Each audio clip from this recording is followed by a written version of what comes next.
Yes, good afternoon. It's the end of June 2019. This is Eric Orff from New Hampshire Fish and Wildlife. We're looking at Found Lake in Bristol, New Hampshire. A lake I've come to know some years ago. 1977, January and February, not like today where the water is warm and inviting. It was the winter time that I first began to learn Found Lake as a fisheries bio-aid for the New Hampshire Fish and Game Department. So my job up here was to come up and check the ice fishermen on Found Lake in the middle of the winter. We were marking lake trout that were raised in the hatchery a special way. So if you caught a lake trout, it could be identified as coming through the hatchery.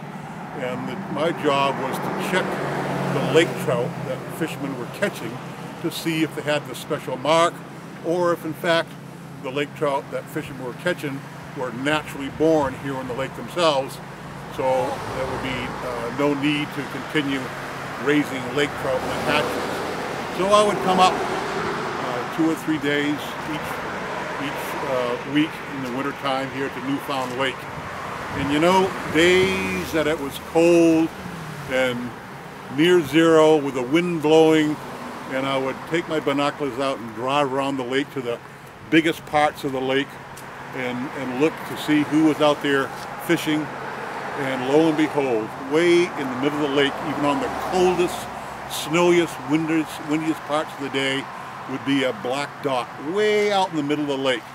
So I would unload my motor ski snow machine and drive out to the middle of the lake to check this older fella. He had a bear skin coat that he completely enshrouded himself and sat on a bucket and fished way in the middle of the lake on these coldest of winter days. And as I recall, he was in his 80s. So this older gentleman, no matter the weather, would trudge out in the middle of the lake, no matter the depth of the snow, and ice fish.